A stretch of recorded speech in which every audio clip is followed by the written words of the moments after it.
जिनके ऊपर कोई जांच चल रहा है सीबीआई का, और ऐसे व्यक्ति को जीपीएससी में मेंबर बनाना क्या दर्शाता है? अगर मुख्यमंत्री कहीं भी कोई संलिप्त तो नहीं है उनके, तो पूरे मामले की जांच सीबीआई से करानी चाहिए। कम से कम जीपीएससी में तो ऑनेस्ट अफसरों को पदस्थापित करिए। अगर बुनियाद ही करप्ट हो जाएगी तो फिर इमारत क्या होगी? नीट के एग्जाम में जो गड़बड़ी हुआ, सबको दुख है। देश के प्रधानमंत्री ने भी दुख व्यक्त किया। अब तो राहुल गांधी सिर्फ अपनी राजनीतिक रोटियां सेक रहा है। आपने सुना होगा कि बीजेपी के कई नेता जेपीएससी को लेकर के और सवाल उठा रहे हैं, निष्पक्ष जांच की भी मांग कर रहे थे। और जिस तरीके से अनियमितता सामने आई थी, नेता प्रतिपक्ष बाबूलाल मरांडी ने भी सवाल उठाए थे और यह कहा था कि सीबीआई जांच होनी चाहिए। लेकिन सरकार सीबीआई जांच तो नहीं कराई, लेकिन जांच जो है सीआईडी जांच हो, ये चले थे। चेयरमैन ने कल देर रात इस्तीफा भी दिया था और अब जो है परीक्षा स्थगित हुई है। सर, युवा मोर्चा का आज आंदोलन बृहद रूप से देखने को मिला, कैसे देख रहे हैं इस परीक्षा स्थगित? देखिए, मैं पहली बात तो कहूँगा कि अपनी चमड़ी बचाने के लिए कल से उन्होंने कुछ शुरू किया है, क्योंकि उनको पता है जिस दिन ये जांच होगी सीबीआई की, तो मुख्यमंत्री भी बचेंगे नहीं, क्योंकि इस गड़बड़ी में खुद सरकार में बैठे हुए यानी मुख्यमंत्री शामिल है। और मैं इसलिए इस बात को कह सकता हूँ, भाई उन्होंने वहाँ पर सारे दागी लोगों को पदस्थापित किया। क्यों किया? चाहे उसके अध्यक्ष हो, उसके पहले एक विकास या विमल कुमार करके एक मुख्य परीक्षा नियंत्रक को नियुक्त किया था। उनके ऊपर घोटालों की, गड़बड़ी की ढेर सारे चार्जेज रहे हैं। धनबाद से केस चल रहा था, धनबाद में ज़मीन का घोटाला, धनबाद अंचल में थे, फिर बलियापुर में थे, वहाँ उनके ऊपर केस चल रहा था। यहाँ उनको महत्वपूर्ण पदों पर पदस्थापित किया था। जब धनबाद की एसीबी केस खुला तो उनको यहाँ से पकड़ करके गिरफ्तार करके जेल में डाल दिया। दूसरी जो कल जिनके यहाँ छापा पड़ा है, कौन, श्वेता गुप्ता, उनके बारे में भी चर्चा यही है कि वो भी गड़बड़ी में कई जगहों पर पाए गए हैं। फिर एक तो जीपीएससी के जो मेंबर है कोयसम अहमद करके, उन्होंने भी करोड़ों का प्रॉपर्टी बना रखे हैं। पहले वो एक मामूली टीचर हुआ करते थे, 2008 में उनका प्रोफेसर बने, जिसका सीबीआई जांच अभी भी चल रहा है। तो जिनके ऊपर कोई जांच चल रहा है सीबीआई का, और ऐसे व्यक्ति को जीपीएससी में मेंबर बनाना क्या दर्शाता है?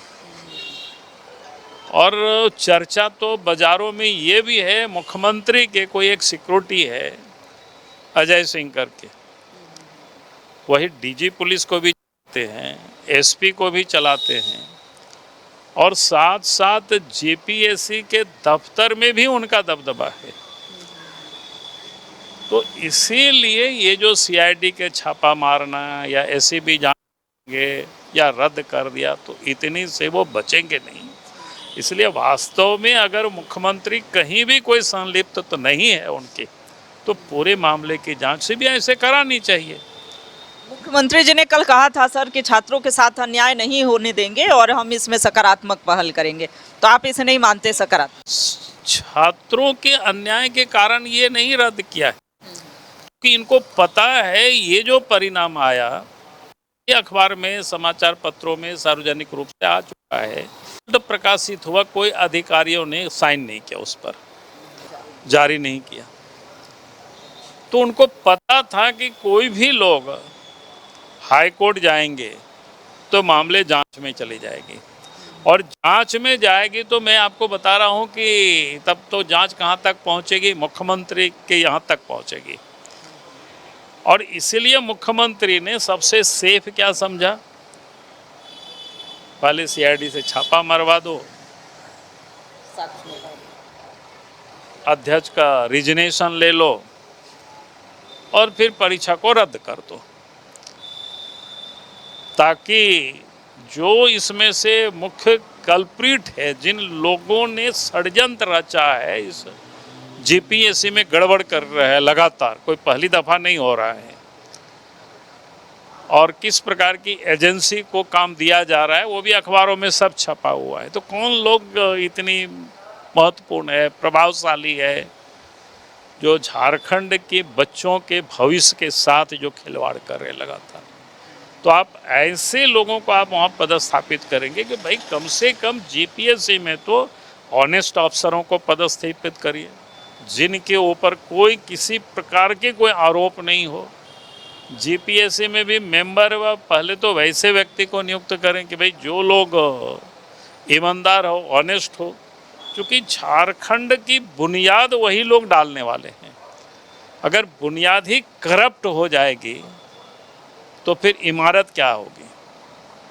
तो इसीलिए मैं आज भी कह रहा हूँ कि भाई मुख्यमंत्री उससे बचेंगे नहीं। पूरे मामले की आप सीबीआई से जांच कराइए। अगर सचमुच में आप उसमें इन्वॉल्व नहीं हैं और आप किसी को बचाना नहीं चाहते हैं तो सीबीआई से जांच करें, नहीं तो वही हाल होगा जो दारू वाला घटना हुआ। दारू वाला में तो 2022 में ही हमने राज्य के मुख्यमंत्री को पत्र लिखा था ये गड़बड़ होने वाला है। फिर गड़बड़ में किन लोगों को ठेका देने के लिए सारे नियम कानून बदले जाते हैं, उसके बाद भी राज्य के मुख्यमंत्री ने कुछ। लेकिन जब छत्तीसगढ़ में सीबीआई की जांच प्रारंभ हुई तो मुख्यमंत्री को लगा कि कहीं ना कहीं देर ना सवेर हमारे यहाँ तक भी जांच पहुँच जाएगी। तो उससे पहले उन्होंने विनय चौबे को अनन फनन में गिरफ्तार किया, और एक नहीं बल्कि 1.5 दर्जन करीब लोगों की गिरफ्तारी हुई, और सभी का बेल बाय डिफ़ॉल्ट हो गया। 90 दिन में चार्जशीट सबमिट नहीं किया। 90 दिन तो आप छोड़ दीजिए, अब तो हमें लगता है शायद 2 साल करीब हो रहा होगा या साल भर से अधिक हो गया, तब भी उन्होंने क्या बोलते उसको चार्जशीट नहीं सबमिट किया। और जिस समय अनुराग गुप्ता को एसीबी के मुख्य पदों से उनको हटा दिया गया और प्रिया दुबे को वहाँ बिठाया, उस दिन जो जानकारी मिली थी कि टेम्पू से वहाँ से फाइल ले गया, तो कुछ फाइल अनुराग गुप्ता ले गया, कुछ फाइल ऑफिस में होगा, कुछ फाइल प्रिया दुबे ले गया, और इस कारण से चार्जशीट लोगों ने सबमिट नहीं किया है, अभी तक नहीं सबमिट किया है। यानी उस जांच को डाइल्यूट करने का पूरा एक प्रकार से षड्यंत्र है, ताकि उसकी भी जब जांच होगी तो वो मुख्यमंत्री के यहाँ तक पहुँचेगी जांच।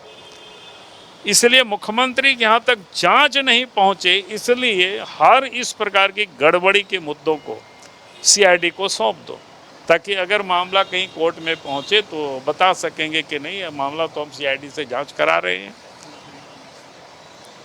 मतलब नेता प्रतिपक्ष का यही कहना है कि अपने आप को बचाने के लिए एक बार फिर से शराब घोटाले की तरह सरकार जो है यहाँ की एजेंसियों से जांच करवा रही है। अभी भी इनकी मांग है सीबीआई जांच होनी चाहिए। राहुल गांधी ने सर सीजेपी प्रदर्शन का कल समर्थन किया था, आज प्रेस कॉन्फ्रेंस किया, धर्मेंद्र प्रधान के इस्तीफे की मांग की उन्होंने। असक्षम शिक्षा मंत्री, देखिए पहली बात तो क्या है, नीट के एग्जाम में जो गड़बड़ी हुआ सबको दुख है, देश के प्रधानमंत्री ने भी दुख व्यक्त किया, और जब गड़बड़ी हुए तो किस तत्परता के साथ जो लोग उस गड़बड़ी में शामिल थे, जांच भी हो रहा है, 13 ऐसे लोगों को गिरफ्तार भी किया गया, और फिर नीट की एग्ज़ाम अच्छी से हो उसकी पूरी व्यवस्था की गई, और एग्ज़ाम हुआ पूरा, यहाँ तक कि फोर्स तक को लगाया गया, और अब तो उसका रिजल्ट भी हो गया, बच्चे आप लोग एडमिशन भी ले रहे हैं, तो कोई कारण नहीं है। हाँ, अगर गड़बड़ी हुई और उस गड़बड़ी को कोई सुधार नहीं रहा है तब आप कह सकते हैं। अब जब सुधार रहा है, वहाँ दिख रहा है कि भाई इस बार जब एग्ज़ाम हुआ कहाँ गड़बड़ी हुई, कहीं से तो नहीं हुई। तो गड़बड़ी करना, गड़बड़ी करने वालों को अगर कोई संरक्षण देता है तब आप कह सकते हैं। इसलिए आज तो उसका कोई मतलब नहीं रह गया है। अब तो राहुल गांधी सिर्फ अपनी राजनीतिक रोटियां सेक रहा है। उनको लगता है कि चलो भाई एक अवसर है, हम देश में कुछ ना कुछ इस प्रकार की अराजकता की स्थिति पैदा करें। अब तो पार्लियामेंट चल रहा है कि भाई आप सरकार तैयार है कि पार्लियामेंट में बहस करने को, आप प्रॉपर जो नियम से लाइए, वहाँ चर्चा होगी लोकसभा में। लेकिन लोकसभा की चर्चा से राहुल गांधी भाग रहे हैं। भाई लोकतंत्र में अगर कुछ भी विषय होता है तो कहाँ चर्चा होती है? लोकसभा में होता है, राज्यसभा में होता है, विधानसभा में होता है। अब ये वहाँ नहीं करना चाहते क्योंकि उनके पास कहने को कुछ नहीं है, बोलने को कुछ नहीं है। अगर उनके अतीत को ही आप देखेंगे तो उनको पता है कि अतीत को ही बताएंगे क्या क्या पहले हुआ है कहाँ, तो उनके पास कोई जवाब नहीं होगी। तो राहुल गांधी इसलिए वो नहीं चाहते हैं, इसलिए वो बाहर में नौटंकी कर रहे हैं। भाई आप 2014 तक तो कांग्रेस की सरकार थी देश में, उससे पहले क्या क्या हुआ है नहीं किसी को नहीं पता, देश को नहीं पता, ऐसा नहीं है, सबको पता है। जब चर्चाएं होगी तो सब बातें सामने आएगी और इसलिए राहुल गांधी वहाँ से भाग रहे हैं। तो सड़क में वो हंगामा खड़ा कर रहे हैं। 2014 में ही कांग्रेस पार्टी को लोग कर दिया, अब जबरदस्ती वहाँ घुसने की कोशिश कर रहे हैं। तो देश की जनता कैसे बर्दाश्त करेगी? बीजेपी कैसे बर्दाश्त करेगी? ये कोई भी बर्दाश्त नहीं कर सकता। ये अराजकता की स्थिति पैदा करना, जो कि देश में बहुत लोगों को तकलीफ है। देश से मोदी जी ने आतंकवाद को समाप्त किया, उसके कारण से भी बहुतों को तकलीफ है। आतंकवाद क्यों समाप्त किया मोदी जी ने? क्योंकि उन लोगों को लोग प्रोटेक्शन देते थे।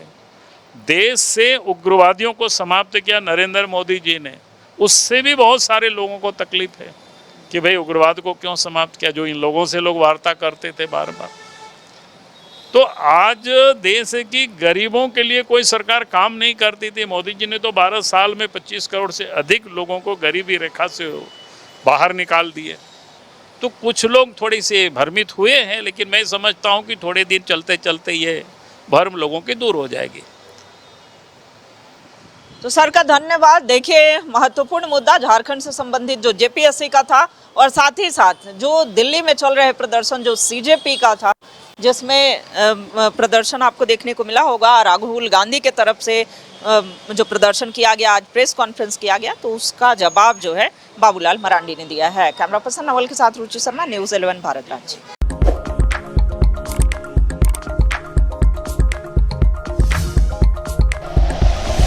Like and share videos, subscribe करें हमारा चैनल और प्रेस करें बेल आइकॉन। न्यूज़ 11 भारत, सच है तो दिखेगा।